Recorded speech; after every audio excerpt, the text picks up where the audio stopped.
Está con nosotros para compartir hoy lo que sería la entrevista principal, aunque nuestro analista en temas internacionales, Daniel García, que tenía unos días ausentes, pero lo vamos a retomar de nuevo para hacer estos análisis sumamente interesantes y sobre todo los acontecimientos que se han suscitado en los últimos días. Daniel, un placer tenerte ahora como invitado.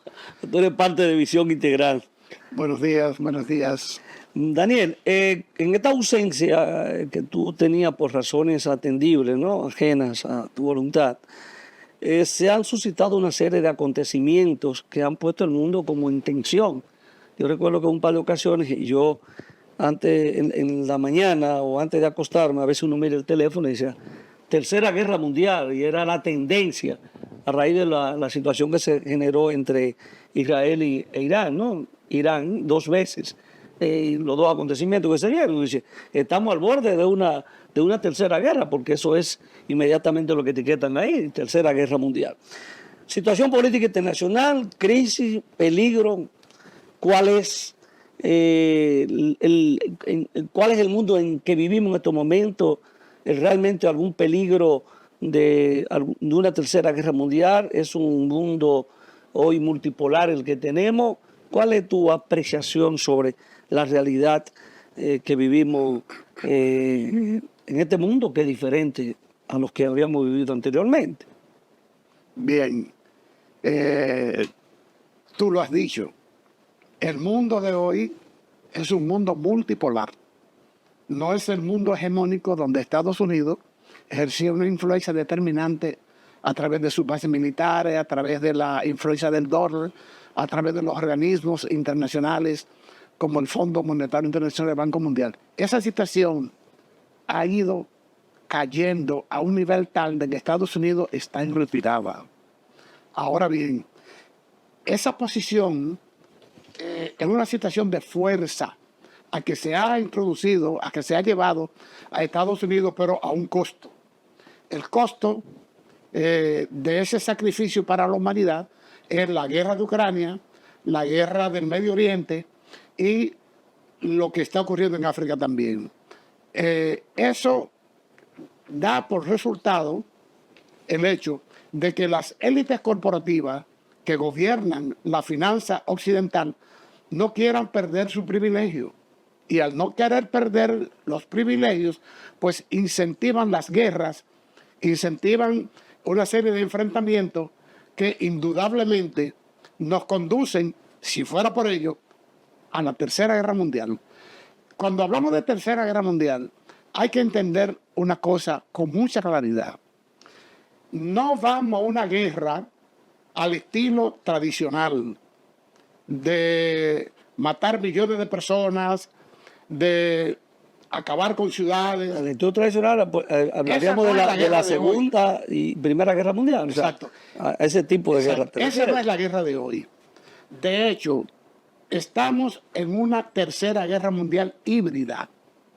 Híbrida por eso, porque particularmente Rusia, que es quien lleva la mayor fuerza de empuje, ha preferido no destruir grandes ciudades, no destruir la población civil, utilizar unos mecanismos de defensa y de ataque totalmente indefensos para la población. Por ejemplo, las guerras electrónicas, la guerra esta de bombardear solamente los puntos militares, los puntos de concentración de armas de fuego, y eso provoca que se destruya el ejército atacante o en defensiva o que se quiere agredir sin necesidad de caer en la posición de poner en riesgo a las grandes poblaciones. Pero cuando tú hablas de retirada de los Estados Unidos y vemos un Estados Unidos activo, ¿no?, proveyendo fondos, recursos, armamentos, ¿de qué retirar? Con bases militares por todas partes del mundo. ¿A qué le llamamos retirada a los Estados Unidos? Mira, lo primero es que Estados Unidos, que fue el gran hegemón, tenía un control total del planeta. Eso se dio a partir de la gran conferencia esta de Bretton Woods, donde ellos impusieron al mundo las reglas del juego. Eso ya no es así. No es así porque existen tres grandes países que comparten la hegemonía mundial con Estados Unidos. China, por ejemplo, que es la primera economía del mundo. Rusia, que es la primera fuerza militar del planeta. Más que Estados Unidos. Mucho más que Estados Unidos. No más que Estados Unidos, no. Sobradamente más que Estados Unidos. Y la prueba de ello está en el hecho, en el término económico, que China tiene una preeminencia en todo el orden de la economía, de la tecnología, de recursos, de minerales, las famosas tierras raras, donde el 86% están concentrados en China porque ellos solo la fabrican y la venden al mundo entero, Estados Unidos, etc. Y eso lleva al hecho de que Estados Unidos esté en un nivel de dependencia de China, en lo militar de Rusia. En lo militar con Rusia se establece esta retirada de Estados Unidos a través de la derrota de la OTAN en la guerra de Ucrania. O sea, la guerra de Ucrania ha demolido el concepto que se tenía del poder de fuego de las armas occidentales, las armas de Estados Unidos. Por ejemplo, en Ucrania hoy no hay suficiente fuerza militar para contener el poder del ejército ruso. La OTAN está al grito porque no tiene ni siquiera municiones. ¿Por qué no tiene municiones? Porque el gran dador de las municiones son las industrias militares norteamericanas. Pero estas industrias militares norteamericanas están en retirada en algunos casos, a pesar de lo que dice la publicidad, porque no tienen suficientes medios para poder producir las armas que se requieren actualmente para liberar una guerra con Rusia. Por ejemplo, otro ejemplo, los misiles hipersónicos. Rusia tiene 3 generaciones por delante de Estados Unidos en el arma hipersónica. ¿Cómo es posible que Estados Unidos no haya podido todavía desarrollar la tecnología de las armas hipersónicas? Cuando Irán, Corea del Norte, que son países menores, ya la tienen. La tienen y lo han demostrado que la tienen. Hay un tema que tú planteaste, que es los objetivos militares. O sea, que este tipo de guerra que se da, en estos momentos, se ataca a los objetivos militares y la población civil trata de resguardarse, ¿no? A excepción de Israel. Entonces, el caso de Israel, ahí no ha ocurrido por la cantidad de personas que han perdido la vida en estos momentos, sobre todo mujeres y niños. Entonces, siempre se dice, no, pero esos objetivos militares o esa precisión para bombardear y destruir los objetivos militares, para debilitarte, muchas veces falla. Y otras veces tú no entiendes si es que falla y si es que lo hacen a propósito. Que también, entonces tú dices, no siempre hay una garantía de que eso va a objetivos militares, sino que puede impactar la población civil. En el caso particular de Rusia, toda la prensa internacional, los periodistas militares, las mismas agencias internacionales occidentales han reconocido que Rusia tiene un norte sagrado con el problema de los civiles. Y eso hace Ucrania también, con relación a los ataques. Todo lo contrario. O sea, vamos entonces. Todo lo contrario. Ucrania, por el contrario, a quien agrede es a la población civil. Y sus ataques van dirigidos a infraestructuras civiles. Lo mismo que hace Israel.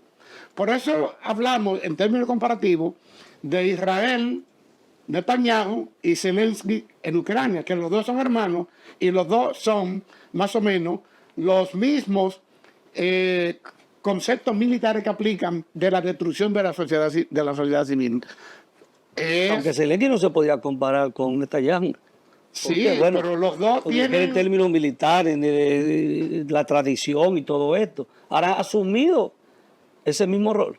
Sí, porque Zelensky es un vasallo de la OTAN y de Occidente.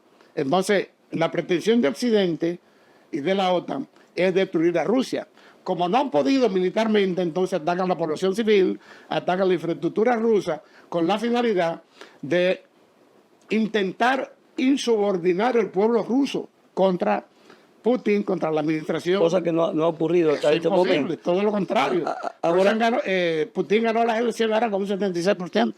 Ahora, con relación a las cantidades de personas que han perdido la vida en medio de este conflicto, que ya lleva más de 1 año y medio, ¿verdad? 2 años. 2 años, perdón, 2 años, ahora en febrero. Así fue. Sí. Creo que 2 años, ¿no? Sí.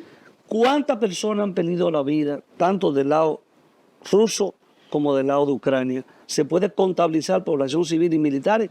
Porque evaluar la cantidad de la inversión que se ha hecho es una cosa imposible de hacerlo. ¿Cuánto ha costado esa guerra? Pero en términos de vidas humanas, ¿cuántos se habrán perdido en estos momentos?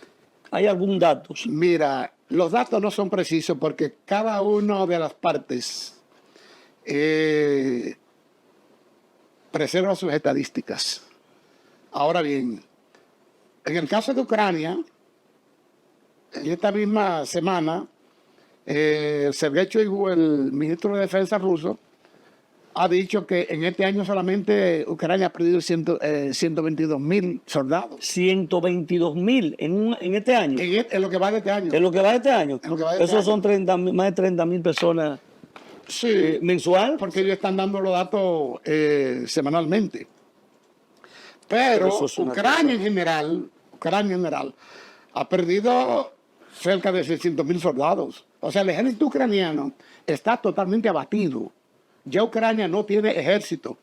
Por esa razón, se ven obligados a estar haciendo reclutamiento, oye eso, de niños hasta de 14 años, de jóvenes, muchachas, de personas mayores hasta los 66, obligados a ir a la guerra como carne de cañón, porque no hay manera de adiestrar a estos recursos humanos de tal manera que puedan lucir eficiencia en un combate. ¿Y el lado ruso entonces? El lado ruso, recuerdo que en una ocasión, en un discurso o en una entrevista en el Club Valdai, el presidente ruso dijo que las pérdidas de Rusia eran equivalentes a un soldado por 10 ucranianos. Un soldado por 10 ucranianos. Entonces han muerto solo 60.000.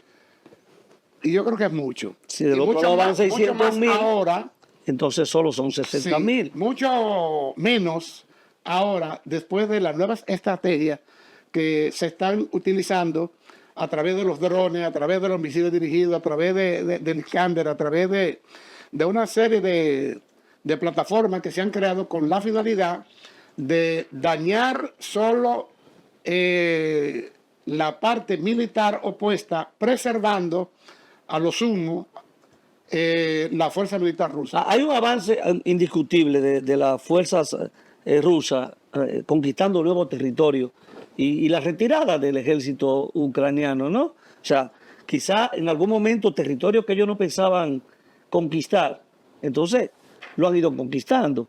Entonces está la poca capacidad de Ucrania de responder por lo que tú planteabas. No tienen los armamentos como para seguir respondiendo.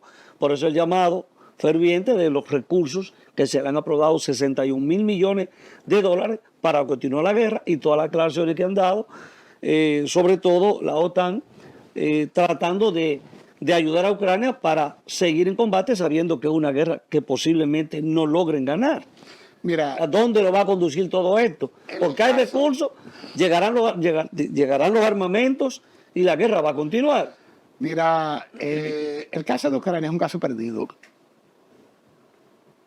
Un caso perdido. ¿Por qué? Porque no tienen los recursos humanos, no tienen las armas. Europa está completamente agotada. Agotada. La OTAN está desarticulada. Inclusive, al término de esta guerra, muchos analistas plantean la duda de la continuidad de la OTAN. ¿Por qué? Porque el ejército ruso ha acabado con todo eso. con el ejército ucraniano, con la OTAN, con los recursos militares norteamericanos. Y se dice que hay incursiones en otros países, no de tipo militar, pero de otra naturaleza, de inteligencia, en territorios aliados, que son miembros de la OTAN, que hay incursiones de inteligencia y todo esto que también está preocupando a la OTAN. Mira, la situación redonda. La última ayuda que Estados Unidos ha ofrecido a través del presupuesto que han aprobado de los 91.000 millones para repartirlo entre Ucrania, Israel que se lleva la mayor parte, son Taiwán. 61.000 millones. Pero, ¿qué ocurre? Que esto es lo que no se dice. ¿Qué ocurre? Que esa parte concerniente al presupuesto de la guerra ucraniana, eso no llega a Ucrania. Ese presupuesto no llega a Ucrania. Lo que llevan son las armas. Tampoco. Porque lo primero es que hay que establecer que la industria militar norteamericana está rezagada. Rezagada quiere decir que no tiene en sus almacenes las armas que requiere Ucrania para librar esa guerra. Y meter estas demandas de recursos militares a un proceso productivo implica un movimiento de recursos humanos, un movimiento de materias primas, un movimiento de puesta en marcha del aparato productivo que estaba parado, oye, que reclama una unidad de tiempo determinada que no la tienen a favor con respecto a esta guerra de Ucrania. Porque como tú mismo señalabas ahorita, el ejército ruso va arrasando y es indetenible en este momento. Mire, vamos a hacer una pausa con su anuencia y seguimos esta interesante conversación.